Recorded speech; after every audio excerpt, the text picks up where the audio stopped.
Hey guys, Stan from Stabi here. Not only do I work at Stabi, but I own one. Don't worry, I had to pay for it. What we're sitting on here today is the 1550 Fisher, one of our most popular models. I'm married with 3 boys. They are 12, 10 and 8. Predominantly we're doing a lot of fishing, a lot of biscuiting, a lot of exploring. Yeah. Is it big enough? Dylan, was that fun? Yeah. And the 1550 Fisher just ticks all those boxes. It's really to launch and retrieve by yourself, as you can see, and if we're in some rough stuff as well and we get called out or for whatever reason, we know we've got a boat that's going to get us home safely. At the transom at the back of the boat, right next to me here, we've got the live bait tank. If nothing else, it's great for the kids just to watch the live bait swimming around in the tank through the glass window. But if you're chasing kings or even big snapper, having those live baits on hand is pretty critical. We've gone for the bait board and ski pole option. 2 rod holders, a nice big cutting surface area, drain holes, and the whole thing pops out really simple. You can pop out your bait board, place it up the front of the boat, grab your ski pole, slot it into the same holes, and you're out biscuiting all in the same day. So it's a really cool, simple setup. I opted for the stainless steel rod holder upgrade. That was more of an on-sell for us. We're not doing a whole lot of game fishing, if we're being honest. But when we go to on-sell the boat, which I'm sure we'll upgrade to a bigger Stabi at some point, it's just good to have that stainless steel rod holder option for people to see. Another option we ticked on this boat was the 60-litre underfloor fuel tank. It's been awesome. It's a real peace of mind knowing that you've got that amount of fuel on board. Don't have to worry about carrying extra tote tanks or fuel tanks. There is one downside, that you have to drive your boat to a fuel station to fuel it up, as opposed to taking the tote tanks out and refilling. But I think it's a small price to pay for having that extra fuel range. 60 litres usually does about 3 trips for us. So it's not too much of a pain to drive up, 10 minutes up the road to fill it up full of fuel.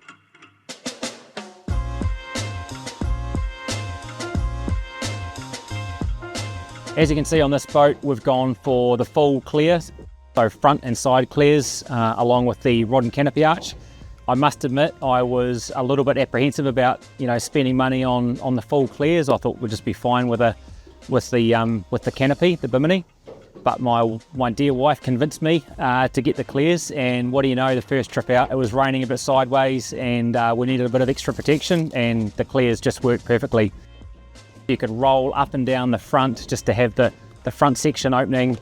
You can take the whole lot out if you want to. They have actually been a really, really cool option that we've ticked that suited us really, really well.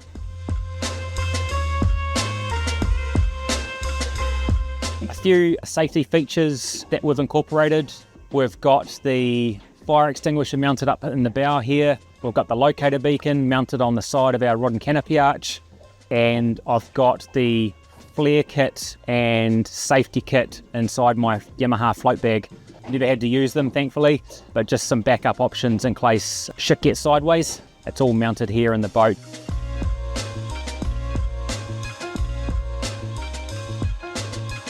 On our 1550 Fisher, we opted for the belting up paint. That keeps the boat looking nice and smart as opposed to the bare alloy. We tie up to a lot of wharves and jetties and that sort of thing, and we didn't want all the pontoons getting, or the paint getting marked up and what have you. All the electronics set up. I've got the Garmin 95 SV. It just sits on top of the dash really nicely. Doesn't impair your vision through the window, never let us down. And as you can see, the Yamaha electronic gauge on the flat face of the dash. Then I've got the UHF radio mounted just underneath the dash. That actually took quite a bit of figuring out as to where to put that. It needed to be out of the way, but obviously easy and handy to reach. We've got the powder coated blade seats on our 1550 Fisher with the Fish Pro seats for a bit of extra comfort. And then mounted underneath those blade seats, I've got the 2 70-litre ICTech bins Typically we keep one for fish with bait and ice and stuff in it, and then the other one for food and drink for the family. So it's just a system that works really well. As you can see, we've got 2 squabs mounted on each end of the ICTX, which is just a great extra seat for the kids.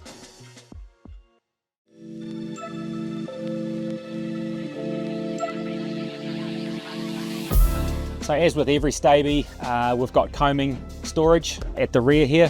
I've got the ski pole and the ropes. I've got my burley dispenser, and I've got my drogue as well. And the other final feature we've got is the washdown pump. This thing's absolutely golden for a gross day out with bait and what have you, if you need it. Kids, sand. So this is a really cool tick box option, pretty cost effective as well, with sort of quite high value, I reckon. We opted for the U-deck flooring.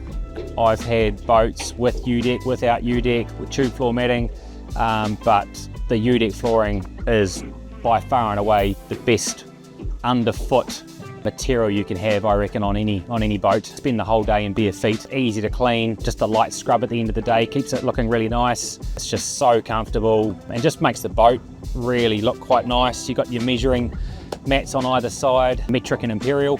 It's one of the best features, I reckon, on this 1550 Fisher.